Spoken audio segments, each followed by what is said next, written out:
Hey, babe. Welcome back to the Free the Moms podcast. Okay, real talk for a quick second. If you've been like low-key not loving your life, like snapping at your kids all the time, constantly just fine or numbing out with Netflix or food or over-scrolling, I want you to know you're not alone. And there is another way. Get into my Free the Moms membership. We're going to help you fall in love with your one freaking precious life. I know it's not too good to be true, you guys. We're going to help you put you back on the list and actually get to feel like yourself again. You can grab your 7-day free trial at lauraconley.com/freethemoms and start today. Inside, we have magic mama moments where you check in with yourself on a daily basis or every other day. And right now we're doing the Drop the Holiday Dread Challenge, which is so fun. So hurry up and get in there. And if you're here for the weight loss side of things, stay tuned because our Pink Friday flash sale. Do you guys know what Pink Friday is? Apparently it is the Friday before Black Friday because Small Business Saturday was like not doing so hot. So Pink Friday is happening and that is so on brand for the Yummy Mummy. So stay tuned because that's going to be a flash sale for the Yummy Experience January cohort. And do keep in mind, you guys, the Yummy Mummy Experience, which once launched 4 times a year, is going down to 1 or 2 or 3 times. I don't know what it's going to be yet because I just don't know yet. This is how I'm running my business now, and it's so fun. I'm doing what feels right. I'm leading from intuition. So anyways, mark your calendars for that. It is your chance to finally lose weight for the last time and do it in a way that actually feels good and is sustainable. So on to today's conversation. It's such a good one. If you've ever thought, why do I feel so out of control around food? Or am I broken because I can't stop eating once I start? This episode will be such a relief. I'm joined by my friend and fellow coach, Amber Abila, and we're unpacking binge eating versus overeating. Why dieting actually creates the binge restrict cycle, how to rewire your brain to stop the habit, and what healthy restriction and real food freedom actually looks like. Quick note, we do talk about binge eating and fast purging, so take care of yourself and pause if you need to, and check the show notes for resources, including Amber's guided urge audio. Okay, let's dive in. Okay, you guys, I'm so excited to welcome our guest, Amber Abila. We are going to talk about all things binge eating. She is my sweet friend from the coaching world, and we have been trying to do this for a really long time. So let's just dive in, Amber. First of all, welcome to the show. Will you just tell us right off the bat how you got into binge eating coaching and what your background is, your personal journey? And how did it evolve over time? How did you overcome it? Give us all the things. Yeah, of course. Thanks for having me on today, Laura. I'm so excited. Me and Laura are kind of neighbors-ish in Colorado too. So my journey started back in 2015 where I had this desire to lose weight, to get thinner, and I found calorie counting. And that's usually the first place people start is, okay, you Google how to lose weight. It's like calories in, calories out. Seems so simple. And I thought that was the solution. I had started losing weight with it. I thought, okay, all was going to be done. But I was doing severe calorie restriction, like trying to eat anywhere between like 1,000 and 1,300 calories a day, because again, that's kind of what you find online, like 1,200 calories a day. And so after a couple months of that, I had my first binge, and I remember it so clearly. It was around Christmas time, and I went downstairs and I thought, oh my gosh, I've been so good. I'm just going to have one cookie. And then I had that one cookie, and then I had another and another and another until I had 7 cookies all at once. And I felt so ashamed, like I had ruined everything, but I promised myself that was going to be the last time. That was also the first time I ever purged. So I struggled with bulimia for a time period as well in the beginning because I was just absolutely terrified of gaining the weight back. I wanted to do absolutely everything I could possible to make sure I didn't gain any more weight. After a couple months of that, it started happening more and more. So then the binge eating was happening every week. And then it came to every day until it got to the point where I just realized I cannot live my life like this anymore. It was taking up so much of my brain space, so much of my time and energy. And so I went to the first place most people go for that, which is therapy. I knew I wanted this deeper approach.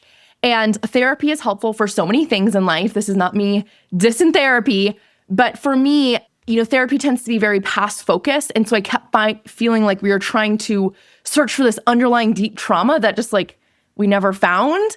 And there was also this mindset that there's something kind of disordered about you, we're broken, and you're going to have to get all of your ducks in a row in order to be healed and overcome this. And you're probably going to have to manage it forever with that too, and probably relapse some. So I just didn't really love all the approaches that were being given to me in therapy. And I got a lot of awareness from it. It wasn't like totally unhelpful. Yeah. But I just thought I need to go find something else. So I took to the internet and was deep diving in. I remember one day I literally got to page 50 of Google on how to stop binge eating because I was just searching through it all. And everyone just told you to drink water, eat more protein, like go for a walk, call a friend, take a bubble bath. Like so many of these actions that aren't bad, but they didn't really address anything underlying. And it wasn't until I came across Katherine Hansen. I don't know if you're familiar with her. She wrote a book called Brain Over Binge. Ooh. And she was the first one that ever talked about our urges in our brain and how binge eating is just a habit. And this like absolutely blew my mind because I was like, oh my gosh, it's so simple. Like it sounds so silly, but in order to stop binge eating, you just have to stop binge eating because that's going to train your brain to say, you're not getting the reward of it anymore. And it deconditions that brain pathway. So you literally don't want to do it anymore. And so that was really like the key insight that I had in my journey when I was like, it doesn't have to be so complicated if I can just do it as a habit now. Yes, totally. Oh, it's so good. Yeah, because sometimes there's just not anything underlying. Sometimes it's really just is a bad habit. I'm so glad we're talking about this. So do you think the thing that triggered your would you call it a binge eating disorder, like for you personally? In the beginning, I think it definitely was. So how binge eating disorder is classified, there's a few things that make it like binge eating disorder specifically. One is if you are eating a larger quantity of food than most people would consider normal, which again is like such a subjective thing. Like, is that 3 cookies? Is that 5 cookies? Is that 10 cookies? Like, it kind of depends. But it's usually eaten within a 2-hour time span, accompanied by feelings of a loss of control, franticness, eating really fast, just feeling like you're kind of out of your body. As I'm saying this, a lot of people can probably relate to this. Oh, yeah. So, it's kind of a fine line. And this is why even sometimes I call myself a binge eating and overeating coach because it can be a little blurry, but ultimately you're eating more food than your body needs. And the solution tends to be pretty similar at the end of the day. It's just kind of distinguished between how much food are you eating? Is it a couple of cookies or is it like the whole bag of Oreos? And is it happening really fast, really frantically, where you feel really out of control in a frequent basis in a small amount of time? Okay, so do you feel like what triggered this disorder or this behavior or this habit or whatever we're calling it for you was this calories in, calories out approach? Absolutely. That is what I think is like the number one root cause for most people's struggle with food is this dieting. Yes, it's not to say that there isn't trauma involved sometimes. There definitely can be.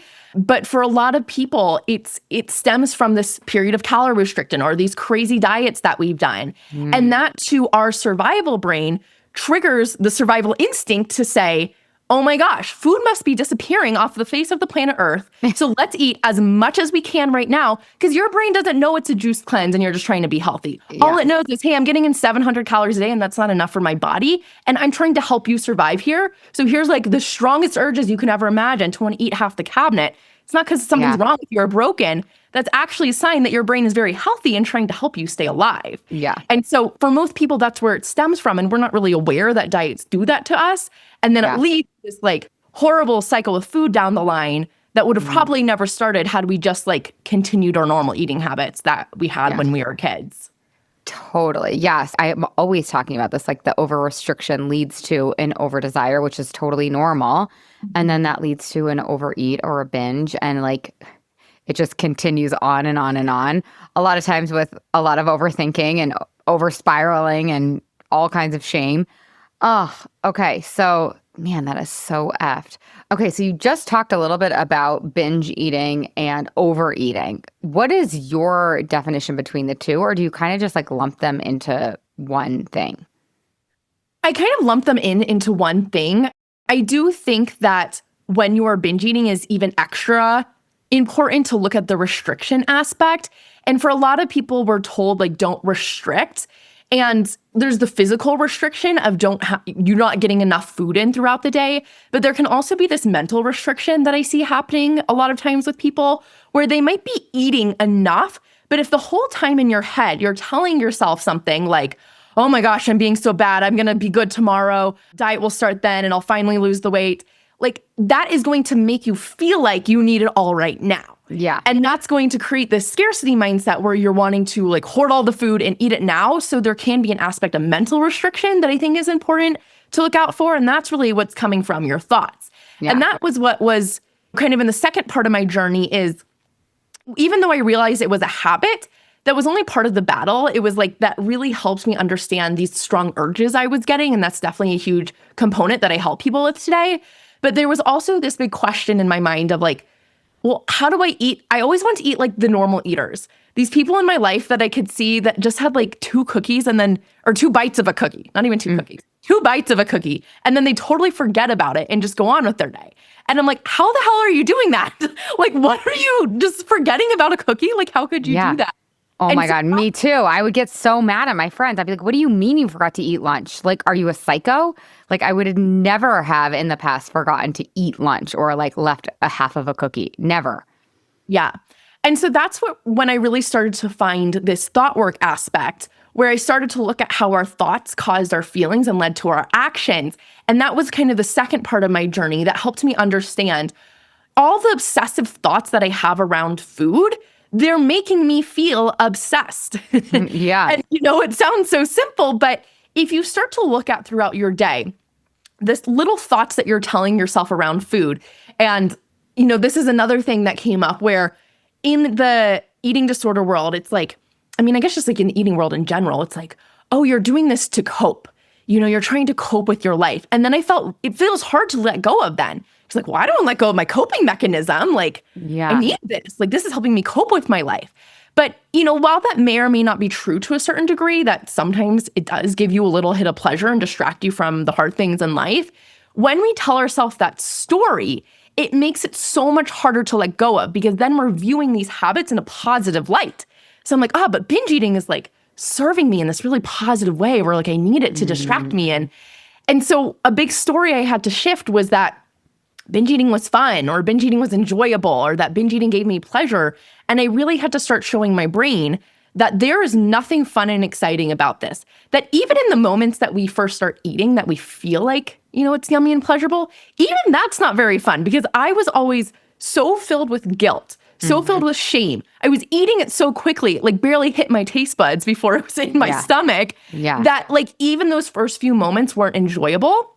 And so now I've learned to teach my brain that even though I'm eating less of these foods overall, I've actually 10x'd my pleasure with them because I'm eating them in a brand new way that I never ate them before and actually enjoying them without that guilt, without that shame, tasting them mindfully and getting the pleasure that I want from them. Yeah, exactly. Oh, that's so good. Okay, so when do you think it's not the right time for someone to focus on weight loss? Like, let's get into that too, because I think you and I have talked about this. And what I see so often is that we swing way too far on the pendulum and we're like, okay, well, I've been an overeater or a binger. And in order to solve this, I have to just let myself eat whatever I want, whenever I want. And for most of my clients, at least, it's like, yeah, good luck eating whatever you want, whenever you want, and not restricting in a healthy way. Good luck being able to weigh what you want and what feels good for your body. And so talk about that a little bit. Yeah. So I think it's an important thing to consider. And especially if you've been diagnosed with an actual eating disorder before, it is a fine line, but in the eating disorder world, they will really tell you, you can absolutely never want to lose weight again. And that's why I don't call myself an intuitive eating coach. I definitely fall within most of the lines of intuitive eating. It's where I lean more on the side of. But something in the intuitive eating world is they're like, nope, you cannot want to lose weight anymore. Like that's just your body is at its weight and that's where it's going to be at. And then I explored intuitive eating too. And that's when I started to make myself feel bad and wrong for wanting to lose weight. Yeah. And then there was this whole other added layer of shame of like, oh God, well now I can't even want to lose weight, even though like it feels like it's my intuition. It doesn't even feel like it's the effed up conditioning that I got from our world. It's like I actually don't feel good in my body, physically, energetically. And so then I felt bad and wrong for wanting it. I do think that this middle path that both you and I are coaching on and teaching in the world is what's right for so many people. I mean, I always go back to like, whatever is right for you, great. I just want everyone to be happy and free. But Yeah. that whole movement has made a lot of people feel wrong and bad for wanting to lose weight. And there's a lot of shame around it. Like it's freaking, in some circles, it's taboo to want to lose weight. Like you can't even admit it because that means you are whatever, like superficial and vain. And it's like, maybe not. Yeah. No, I agree. And in my program, I teach confidence in the 5th month someone works with me, because once you start to change your eating habits, you're probably going to lose weight. Like, I don't really teach weight loss. That's your niche, not mine. But I always tell people when they come in, like, hey, if you're binge eating right now and you're eating thousands of extra calories a week and you stop doing that, you're at least not going to gain weight. Like, you're either going to stay the same or you're probably going to lose weight because you're going to be eating in line with what your body needs. And so many people will say, well, but if I listen to my body, I gain weight. But I'm like, you're not really listening to your body then, because your body, you're probably eating when your body is like, hey, I'm good, I'm full. And you're like, nah, let's have a little bit more. So you're not actually listening to your body. But to your point too, you're listening to your lower brain that thinks food is scarce, or you're listening to your lower brain that wants a dopamine hit or whatever. Yeah, I know that. Yeah. Oh, my intuition wants your intuition is never going to ask for a cookie. Yeah, no. So to your point too, I think that in the intuitive eating world, they've also kind of demonized saying no to yourself, of like, you can't do it because then you're always restricting. And I think it's really important to start to see the underlying reasons why you're doing something. Yes. And I think this is what comes down to your reasons of, if you're trying to lose weight because you think you're a fat piece of shit and no one's going to love you unless you do. Yes. Probably not going to go very well. And you're probably going to take really desperate actions that are not going to be sustainable forever. And same thing if you're saying no to yourself for those same reasons. But if you're coming from this underlying place of love of like, hey, honey, you've already had 3 cookies today. The 4th one's not going to feel good. It's not going to taste any different. You've already tasted 3 others. Like, that is the most loving thing you can do for yourself. Yeah. And same thing with weight loss is like, if you have gotten to the point where you're having health conditions because of your eating struggles and you're at a much, much higher weight than you know your body is supposed to be at, there is nothing wrong. That's one of the most loving things you can do for your health and for your future of your life. Yeah, like I always use like the kid analogy. It's like I would not let my kid eat 5 cookies because it's actually like unloving. And especially with my son, because you can see the effect. Like it is, my dad took him to the movies the other day or like the other week. And he came home and he's like, oh, Phoenix was just doing somersaults in the movie theater. And we're like, what'd you give him? And my dad's like, well, like a milkshake and Sour Patch Kids. And we're like, yeah, no wonder. And it's like, it's actually like heartbreaking when I actually let him have more sugar than his body can handle, because he can't regulate himself and he doesn't feel like himself. And so like the same could be true for us when we're feeding ourselves, right? So I always love using that kiddo analogy, because you would never give your kid, well, maybe you would, because maybe they're like begging you and you just don't want to deal. But my point is, as moms, we're trying to feed our kids as healthy as possible. And why not give that gift to ourselves as well? And that's where the whole entire theme of healthy restriction comes into play, which you're articulating so beautifully. So, yeah. Yeah. I think ultimately it is a fine line when someone is coming from a disordered place of eating. But I think you have to start in the place where you let go of the weight loss goal for a little bit. At least that's what happened to me in my journey, where I was so obsessed with losing weight for so long. And I literally remember writing in my journal, like, I will do absolutely anything to be skinny. Like anything. It didn't matter to me. And so it just became such the focus that I didn't really care about, again, what was going to be a healthy, sustainable habit for my body long term. And so for me, I had to be able to let go of that goal first and really I literally sat down and I was like, you know what? I've decided I don't care if I ever lose a single pound. If I can just feel normal around food, that's all I want. The irony, though, is the second I did that, well, what do you know happens? I start to lose weight. Yeah. So I was about 30 pounds heavier than I am right now when I was binge eating. And I lost it all pretty effortlessly, and I wasn't really trying even to lose it. Like, I did still want to, but Yeah. I had come to peace with my body, and I chose to love and accept my body no matter where it was going to end up. And I just knew that I wanted to start feeling good again. I didn't want to be obsessing over food all day. I don't want to be thinking about it all the time. And so I feel like there has to be a little bit in that moment. I'd be curious if it was something similar to you, where it's like you have to release the attachment to it for a little bit to get clear on what are my day-to-day habits need to be specifically, and focusing in on those. And then once you start doing those habits, that's actually what's going to give you the long-term result of being where you want to be weight-wise. Yeah. I think mine is similar. I don't want to say I let go of the goal, because I didn't. But what I let go of was the desperation of like, it has to be 10 pounds next week. Like, I was bought in on sustainability and slow. I'm like, okay, I've tried a million times to lose 10 pounds by yesterday. Like, it doesn't work. I have all the proof and all the data. And so I'm willing to let this be really slow, quote unquote. Like, it actually, like, looking back, well, it depends. Obviously, it's all subjective, right? Like, what's your definition of slow? But when I lost weight for the last time, it was kind of skewed because I had baby weight on me, because that's when I decided I wanted to lose weight for the last time. So I had more weight on my body than I typically would have in any other like weight loss journey. But it took me a little over a year to lose whatever that was. I don't even know now because I don't care, but like maybe 40 pounds, let's say 40 or 50 pounds.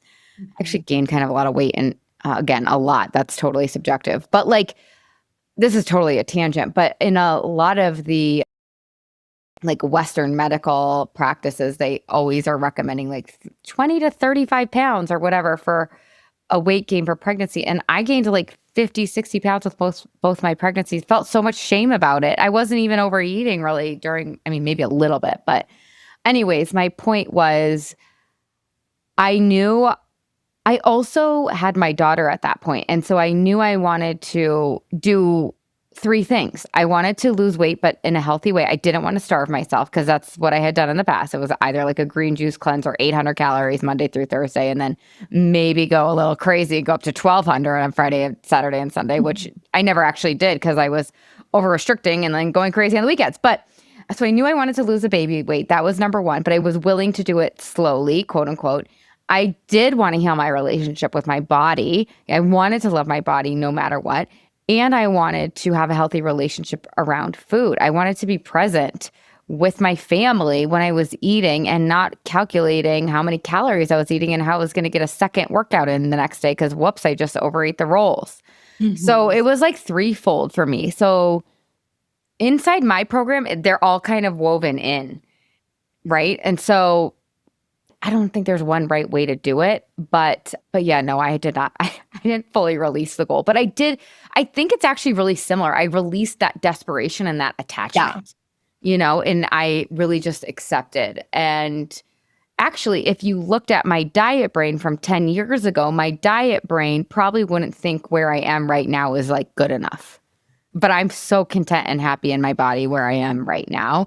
But if you asked past Laura, like, she'd probably be like, well, we could do like 5 more pounds. I think too, when I was struggling with my body and food, I'd be like, okay, I'm just going to like let go of this.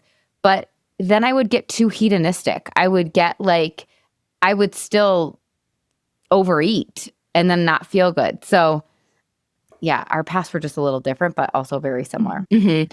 Well, I agree with that thought that you had. I call this like my always lose weight story, that it's like no matter how much weight you lose or what you see on the scale, it will always be there. And I just like encourage people to kind of almost accept and welcome that as just, that story isn't really us. It's just part of the culture we grew up in as women that are telling us that the more weight we lose, the worthier we'll be, the happier we'll be, the hotter guy will attract, like all of these stories that we're are ingrained in our brain Yes. for such a young age that it's pretty normal to have that coming up. But I feel like when we can start to see that story without making it mean, we actually need to go lose weight right now. Yes. That's when we kind of are free from it, because that comes through the journey of having this unattachment to the quickness of it. And, our body will do what it's going to do as it needs to do it while I'm taking care of it.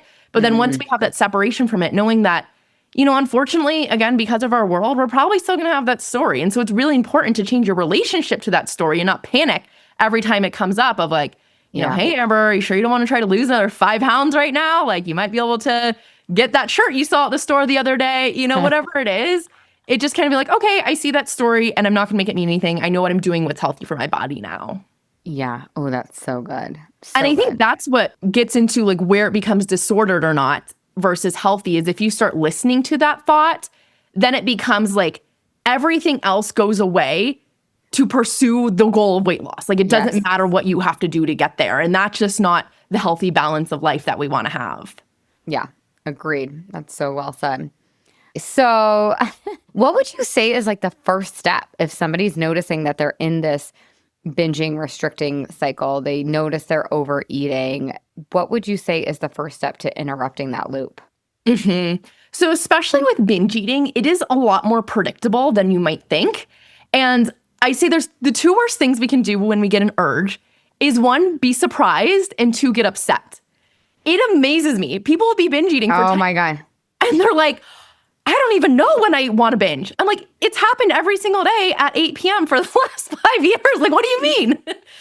So I think if you can make it more predictable for your brain, then you're not going to get so surprised when it comes up. You can expect it, and then you can be prepared for when these urges to eat arrive. And then the second thing is you don't want to get mad at them. So if you get frustrated at them of, oh my gosh, I can't believe I want to eat right now, I just want it to go away. Well, of course you want to eat right now. Again, you've done this every single day the past 5 years. Like, your brain has learned a strong habit around this because you've continuously told your brain that you want to do it, essentially. So it's like, we don't get angry at it. It like makes so much sense. Yeah. And then we can kind of welcome it in with compassion and acceptance of, hey, I can either use my tools around this. And I think I gave it to you. If not, I'll give it to you and put in the show notes. But I have a guided urge audio that helps you stop a binge before it starts.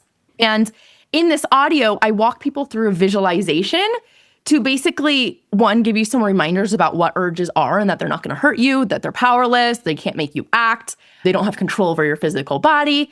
But then also starting to visualize what will happen if I do binge right now versus what will happen if I don't. Because what most people will do is they'll tell themselves chapter 1 of the story, I ate the food, it tastes delicious in my mouth, the end, good night.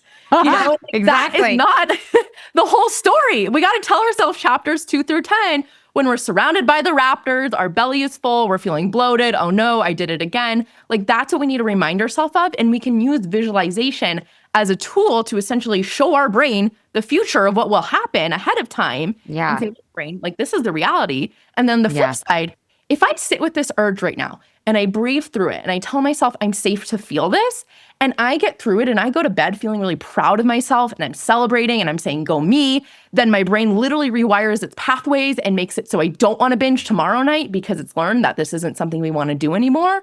Like, imagining that reality where you wake up and you're feeling good and then you can go to work energized and you focus better because you're not beating yourself up the whole time. So showing yourself, I guess to kind of recap, getting a lot of awareness around your urges of, well, when do I notice these coming up? Is it every night? Is it around a certain situation, a certain food, a certain person that always triggers me? And having that awareness, not because you want to try to avoid them, but just so you can be prepared when it does happen, and then not getting angry with it and really just getting curious about what story is your brain telling you right now? And is that true? And what reality do we want to create for ourselves moving forward? So, so good. What do you tell a client when they're like, they've done really well for like, say they're like crushing it and they're not binging or they're creating whatever goals they've set with you, and then they have a binge after like maybe not having one for 3 months or whatever time frame? That's such a good question. I'm always like, oh, this is such good news because it shows us an area where maybe you haven't worked on yet or you might be stuck. And that's a good mindset to have, but not one that many people have at first because we are used to making it mean so much about us as, a person, about our journey, that we're a failure, that we're never going to get this. When really it's like, oh my gosh, this is such good news. And also good news that you have an awesome coach working with you, whether it's me or Laura, that can help you navigate that and see what's going on. Because when you're on your own, yeah, you might be like, I don't really know why that happened. But when you have a coach that can walk you through and say, okay, like let's break this down step by step, then you can really turn it into a learning moment of, oh, I didn't realize that birthday parties were such a big trigger for me because I'm not used to seeing 100 desserts all out at one time together, and that made me feel really nervous. Then you have the insights like, okay, now next time I go to that party, I can feel really excited that I'm going to conquer that dessert table, and I'm going to feel really good about it, and I'm going to leave that party feeling light and energized. But you wouldn't have gotten that insight had you not have stepped up at that party the first time and realized that that's an area you still need to work on. Yeah, totally. Oh, I love that. Such a good answer. So, Amber, do you believe it's possible to fully recover from binge eating? And what does that even mean? Because I know I'm selling let's lose weight for the last time, and there's so much healing that is done, and we become a new and improved version of ourselves. But it's also a lifelong practice. So what are your thoughts about that? Yeah, I absolutely believe that people can stop binge eating for good. A lot of times people will give this example where it's like, oh, I just wish it was like alcohol where I could just give it up forever and I never had to eat again. But what I offer for that is with binge eating, you can give that up forever. There is no reason you need to ever binge again. No biological reason. As long as you're feeding your body, you can go cold turkey on that habit. So is it possible to stop binge eating forever? Yes. Is it possible to be a perfect eater forever and ever? Absolutely not. I still overeat on occasion. I'm sure you still overeat on occasion. I still undereat on occasion on accident when I accidentally skip lunch or something. And that's part of being a normal, natural eater is you're going to have to learn how to go with the ebbs and flows of life that sometimes happen.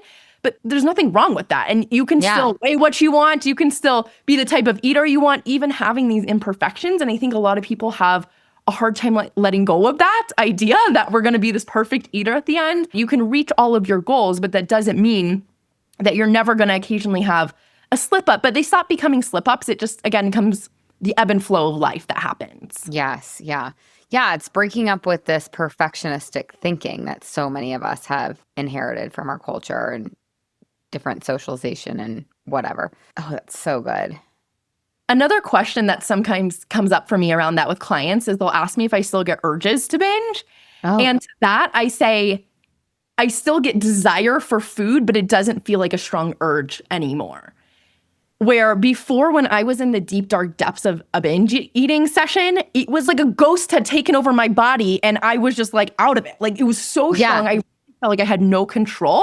So it's now I get desire for food that sometimes I have to pause myself and sit through and kind of question myself through. But it doesn't feel so strong anymore. And that's what happens when you start to rewire your brain around food is you get rid of that super strong desire. And so it becomes so much easier, whatever cravings or thoughts about foods you do have. Yeah, you're totally right. It feels like it used to feel like body snatchers, totally out of control. Yeah. Oh, that's so well said. Okay. What's something you wish more women knew about food freedom and healing their relationship with food and overeating? I wish more people knew that the mindset side of things is so much more important than they could ever imagine. A lot of people think it's just the actions. Again, what do I need to do to stop emotional eating? Oh, I need to call my friends more. I got to be more relaxed. Yes. I probably need to get a part-time job. And it's no, you don't need to do any of those things. Again, not bad things to do. If you can, great. But it's so much more about learning how to manage your mind and your thoughts around food than anything you'll ever do. And there's not that many people that are talking about that. Me and Laura are, which is why you're listening to the best podcast. But most of the world does not know that we need to change our thoughts in order to change our actions. They just find oh, this is a fun tip. This is a nice trick. Let me try that. And they might work for a little bit. You might feel free around food. You might have this new hack or strategy, but it's not going to work long-term because you're not. Ooh, that's so good. Yeah. You're not going underneath. And that's what's so intoxicating about dieting is it almost works. It almost works. If you want to lose, if you want to lose weight in the short term, you should totally diet. But if you want to heal, you should work with Amber or me. But yeah, and that's why I think the dieting thing, it's like so confusing because it works for like a couple weeks, but then it Mhm. leaves you with more severe consequences than you even started with, to your point and your story. Yeah. Like simple things like chewing gum. It's like, oh yeah, sometimes I chew gum and maybe it does help with my cravings a little. But is that your long-term strategy and like what's really solving the reason that you're overeating in the first place? No. Or Yeah. drinking a glass of water. Again, we could probably all drink water. That's good for us. But like, maybe you'll What's feel full a underlying? little bit, but that's not really addressing, the why of your overeating in the first place. Yes. And so your why was really just this over restriction cycle. Like that's why you were doing it and you just got into a bad habit. But is it true? Because I do think with my clients, like they are using it for stress relief or for comfort or for pleasure. And so sometimes I actually do like that I just want to like have a discussion about this if you're open.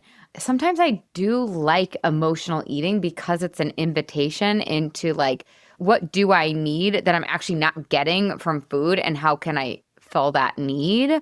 What do you think about that? I totally agree. And I see that happen with so many other women. I just think for me in my personal journey, the emotional eating, like everyone made such a big deal out of emotional eating. And I was like, I just don't really resonate with it to like that degree. Yes, But I do yes, agree that it's important, and something that I also cover in my program is learning to sit with these emotions. I yes, think it's more important than, again, strategies of how to change your emotions, but learning to that, like, yes, when I feel sad, I can just feel sad. Or yeah. when I'm tired, I don't need like 20 things to do to make myself more energized. Like I can just be tired. Take a nap.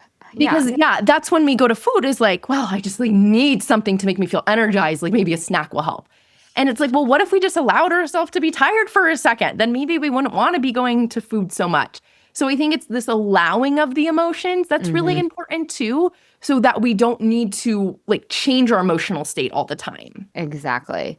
I see it with moms a lot that they want a reward or want pleasure because they genuinely are getting no pleasure. And so we do ask, like, how are you going to fill your pleasure cup up every day? But I think it's a balance because we're not supposed to feel good all the time. We're supposed to Mhm. feel bored, restless, angry, stressed, whatever, sad, guilty, whatever the feeling is. And yeah, we just haven't been taught as a culture how to feel. So I love the emotional eating piece as an invitation or opportunity to learn how to feel and to also take care of yourself in ways that maybe you're not already. And I identify with you too with the emotional eating piece because I was like, when I first started really studying myself, I'm like, well, I'm not an emotional eater and I don't overeat because I didn't binge. And the emotional eating in our culture is depicted as like eating an entire bucket of ice cream followed by like a bag of Doritos followed by like a 2 liter gallon like thing of Coke. And that was like, that's not me. But then when I realized like, oh, like I am eating a lot of the time when I'm actually not hungry. And that's like, that was a huge eye opener for me that I was using it for like boredom or fun. For me, it was like boredom and fun, basically. Or even just think about the messages that were taught around like hunger, like Snickers satisfied, you're not you when you're hungry. Like it's hard to sell people more food at their 3 meals a day. So it's like they have to instill this fear of hunger in us to be like, oh my gosh, like God forbid you get hungry for, a Yeah. couple hours. And that's something that I had to overcome a lot because in like therapy and in the eating disorder world, it's like you have to eat every 3 hours because you can't get hungry, otherwise you're gonna binge. And it's like, no, you're not. You're gonna be fine if sit with your hunger for 25 minutes. You're I know. allowed to sit with that. Like our human body can go like months without food. Not suggesting that we do that, of course. Yeah. But I think it is helpful to remind ourselves too, like as long as we have let go of dieting, we are nourishing ourselves. We're not trying to restrict anymore. If we get hungry, it's okay to sit with it. And that's a little Yeah. side tangent, but it's important to No, know. oh my God, it's so important to know. It's like anything else that we need to do biologically. It's like, if I feel really tired right now, I'm not going to go take a nap right now. I'm going to finish the podcast and then take a nap or like go to the bathroom. Like, it's okay. I can pee in 5 minutes. Like, it's not that big of a deal. But we're taught with food that, like, oh my God, God forbid we let ourselves be hungry for 10 minutes. This is kind of what everyone says, but I think it's important to say that there is a way out and that you're not stuck. Again, I felt like in the eating disorder world and therapy that I was just going to have to manage this forever. And you truly can be free from these eating habits. They're just habits. And just like something, sometimes they are a little bit deeper than something like biting our nails or brushing our teeth, but they are just habits at the end of the day. And that means we can change them no matter how old we are, how long we've had them. And it's just important to remember that and have that belief for yourself that like it's not too late for you. You can change them with the right help, with the right support, the right tools that you probably haven't tried before. You have to take the leap of faith to try something new and see if it will actually work out, because chances are when you've been trying, again, all the actions, not doing the mindset work in diet culture, binge eating has only been recognized as an eating disorder since 2013. So that's only in like the last 12, 13 years. So there's a lot of misinformation, a lot of guesses out there. And so it's really important to have someone who's been there themselves and who's actually looked at the science behind how our brain changes and how we can change habits in order to get free. And that if one method hasn't worked for you or one therapist hasn't worked for you, that doesn't mean there aren't other options out there. Oh my God, that's so empowering. I love that. Okay, so how can we find you? How can we stalk you? Tell us all the things. Yeah, so you can find me on my podcast, Become a Confident Eater, where I'll also have Laura come on whenever this gets released, hopefully in a few weeks around then. And then you can also find me on my Instagram at The Confident Eater. My website is theconfidenteater.org. Through my Instagram or on my website, I also have a free Facebook support group that you can join if you want some additional support or just to feel less alone in it, because I know it can feel so lonely and isolating at times to be going through these things. And then the last thing I mentioned was my guided audio to stop a binge. So that is if you're wanting more of a resource and an actionable thing to do after this.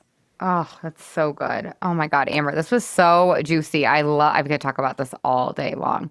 So good. I just loved the way that you articulated things. I know people are going to hear something that really just unlocks something for them. So thank you so much. Thank you. Okay, you guys, you're welcome. Okay, you guys, I hope you have the best week ever, and I will see you and talk to you next week. Bye. Ciao, ciao.